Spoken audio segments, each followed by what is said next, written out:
I think if I hear you call me Becky one more time, six-pack, I'm gonna pop your tops. All six of them. Who are you?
Hey, this is Matt once again. We're about to another review. There's another paid request, this time for Broad Stipe.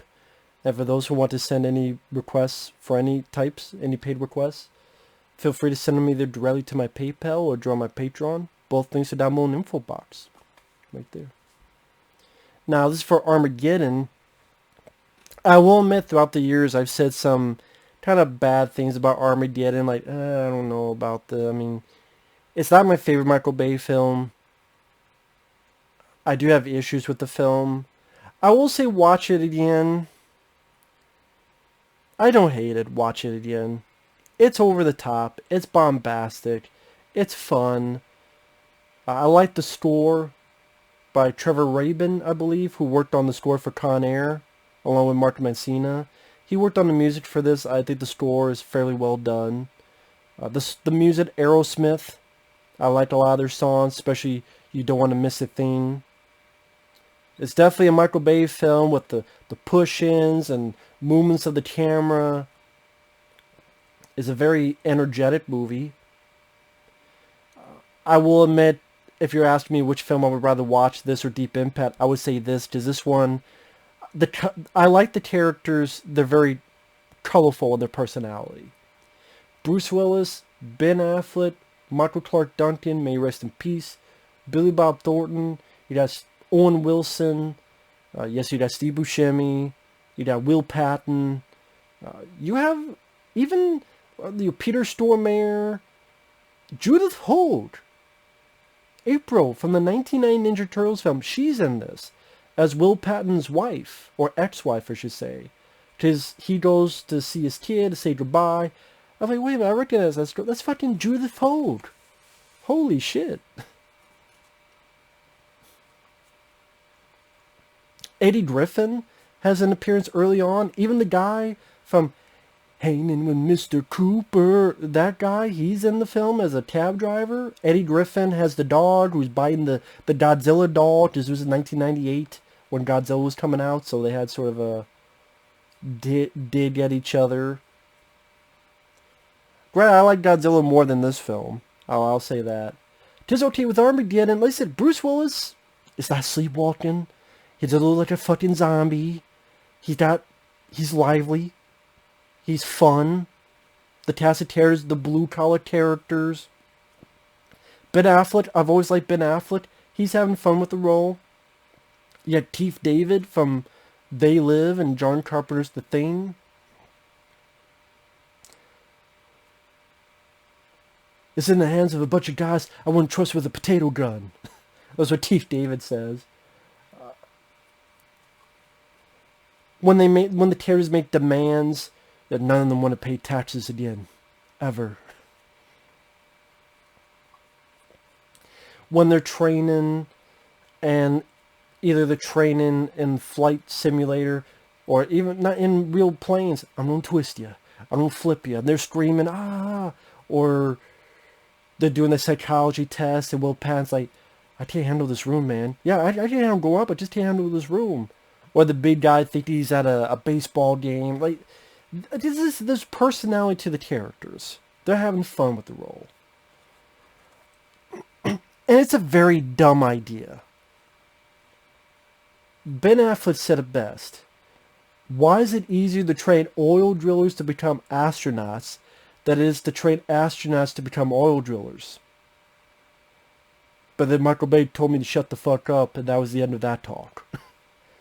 Ben Affleck, if you hear portions of his commentary, I wish they let him do the full commentary. But sadly, it cuts to Michael Bay and Bruce Willis, and they don't really, The whole thing should have been Ben Affleck beginning to end, talk about the film. I wish it was. But, that was fun.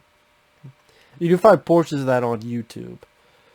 It is true. I mean, it is true. So it's dumb.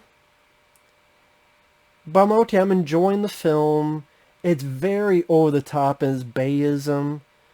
With the way people are posed, the way he frames certain people.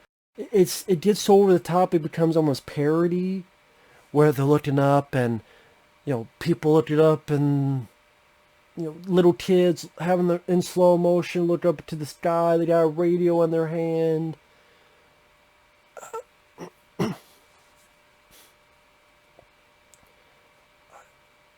Like I said, the animal cracker scene where Liv Tyler, Ben Affleck go play around with your body with animal crackers.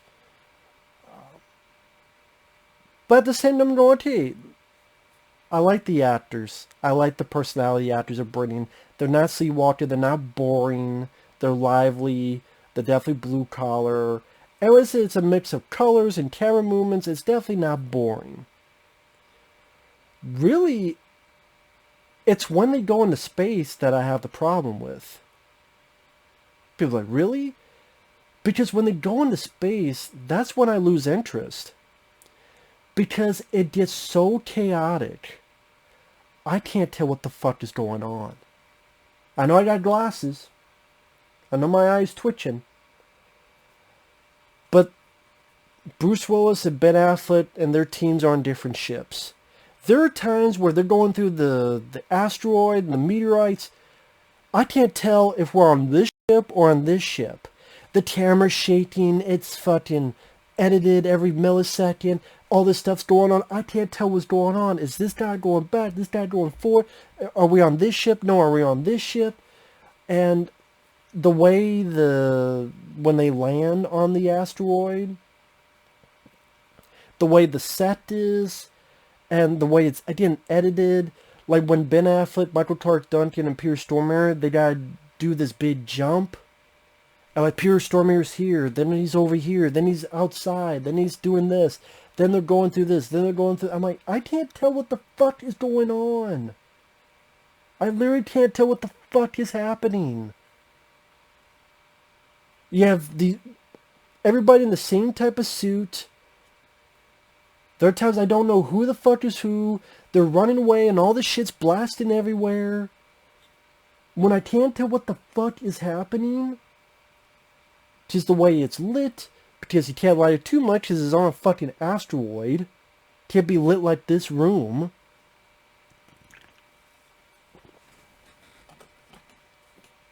And yeah, it just gets so chaotic. I can't tell what the fuck is going on. I can't tell. The camera's... Here's what Michael Bay is doing. That everything's shaking, and then he's swirling the camera as things are shaking, and he's cutting, and swirling some more, and cutting and swirling. He's doing... It's like, I can't keep up. I cannot keep... My senses cannot keep up with what is on screen. It's like, I know stuff is happening, but it's going like this. And I get a piece here, I get a piece here. I'm like, what? Jesus Christ.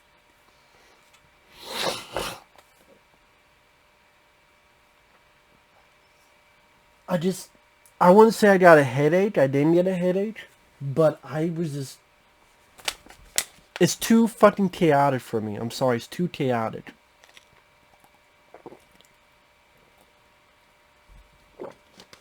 If you understood it perfectly, I'm glad. Because I certainly did not. I did not. So, to each their own. But yeah, they just annoyed the piss out of me. And that hurt the film. Because that's most of the chunk of the second half of the movie. And I'm sorry, Michael Bay. No matter what you do, people drilling into a rock to put a bomb in is not exciting. You just swirl the camera all you want. You can create all this other bullshit like, oh no, William Fichtner is going to follow orders to blow him up. Oh, we have this game with almost Russian roulette. Not Russian roulette, but you need to trust me. Don't blow us up. Fine, let's get this bomb so we don't blow it up and let's dismantle it. Or Steve Buscemi going crazy. Which, from what I understand, that's not originally how that character was supposed to play out. I read somewhere that when Steve Buscemi got the role, he was like, oh, I get to play a heroic character. But then later on, they changed it to, oh, he's much more of a weasel type of character. And when he goes crazy from space dementia, and then he starts shooting the fucking environment, I'm like, this fucking idiot. Let him die. Why does he live? Not the actor, I like the actor, but the character, I just grew to dislike the character. And I'm like, why the fuck does Bruce Willis die? Let this guy die. He even says, I'll do it. You know, I just, they don't trust him. I don't blame him for not trusting him. But, you know, Ben Affleck's gonna do it, but then Bruce Willis, hey, you know what? I thought of you as a son. Harry, I love you. I thought Ben Affleck sold it. Ben Affleck, I thought, sold that scene well. Well, he's, I love you. I bought the emotion. I bought his crying. And, you know, Bruce Willis, self-sacrifice, heroic sacrifice. I think when I was a kid, that's the thing that made me mad as a kid. Well, was it? Technically, I wasn't a kid. I was 83, 93. I just 15. Just when I was 15, I was mad. They killed Bruce Willis. They killed John McClane. Fuck this movie. Actually, I never said fuck. Well, there were a few times. I'm like, fuck it. They killed John McClane. God damn it. Why'd they kill John McClane? Kill that fucking guy being an asshole. Steve Buscemi. Kill him. Why'd you kill Bruce Wayne? Why'd you kill Bruce Willis? This bullshit. I think back in the... Yeah, I was mad about that. Now I get why they did the heroic sacrifice. He does it. Save everybody. Save his daughter. Everything. Heroic sacrifice. Now it's just... The third act, like the second half, all the stuff on the asteroid. I lose a lot of interest. Peter Stormare is fun as the Russian... Being over the top, being fun. A fun character, exuding a lot of personality.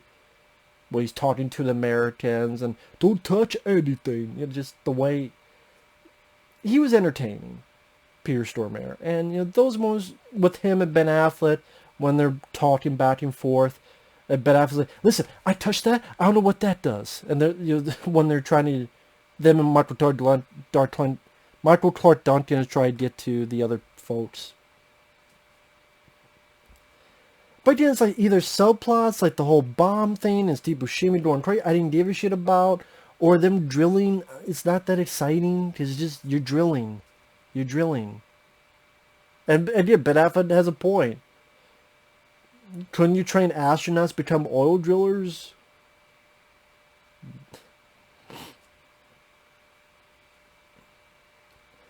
But I get why they did it because you want characters with that personality. I get why. Because astronauts would be much more proper, much more sophisticated, apparently. You know, I'm sure there are astronauts that, you know, with a beer, do the shits and giggles with. But on this mission that's very serious, then it'll be very on point. And yeah, how do you get a group of characters that can react that way? sort of the typical normal blue collar guy, but in outer space. So I can understand that idea. I can understand that idea.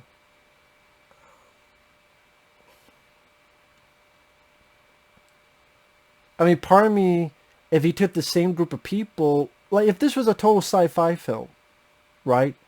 If this was a total sci-fi film, and you had like a space station somewhere, on a moon, on whatever,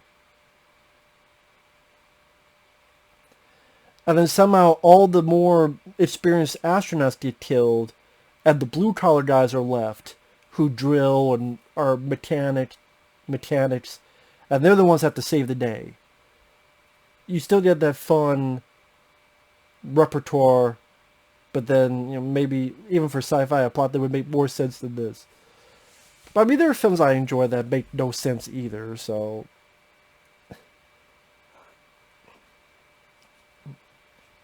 Like I said, there's a lot of moments that work. Ben Affleck, you know, people make fun of Ben Affleck so much, but there's a lot of stuff I liked with him. I liked him in Phantoms. I liked him in Paycheck, Good Will Hunting. I think he's not boring in this. He's not wooden. When he picks up Liv Tyler, I'm leaving on a jet plane, you know, singing horribly. But, you know, it talks about how much he loves her. And Michael Clarke Duncan, may rest in peace. He's fun in the role. As I think his nickname is Bear. Like when they're doing physicals on them. Oh, you have too much cholesterol. Oh, yeah, and he gets on the table, is ripping off his shirt. Is this too much cholesterol? And posing. Rest in peace, Michael Clarke Duncan. He's a lot of fun. I forgot Owen Wilson was in this. Granted, he doesn't do much, and he dies fairly quickly on the mission. But I was like, oh shit, that's Owen Wilson.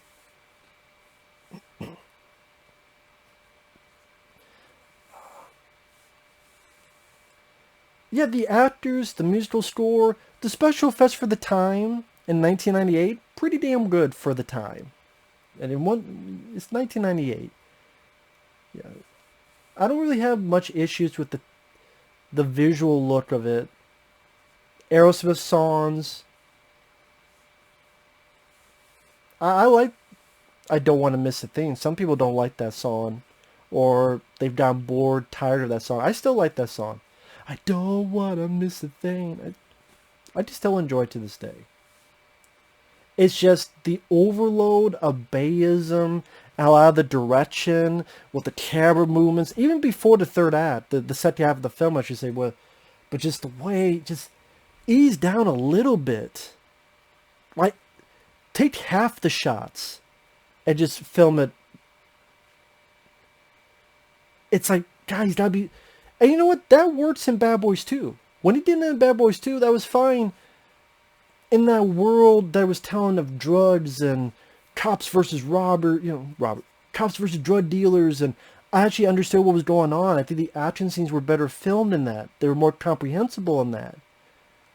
Here, I don't know if you need that with this disaster movie motif.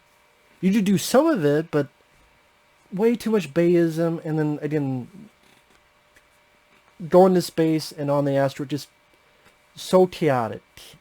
When I can't understand what the fuck's going on, for me, that's a problem. So that's just me. So with that said, not a bad film. Watch it again. It's escapism, entertainment, but I don't love it. It's not one of my favorite Michael Bay films. I put Bad Boys 2, The Rock, The Island above this. Although I would rather watch this than the Transformer films. I'll give you that. And disaster movies, I'd put Twist, Volcano, Independence Day, stuff above this.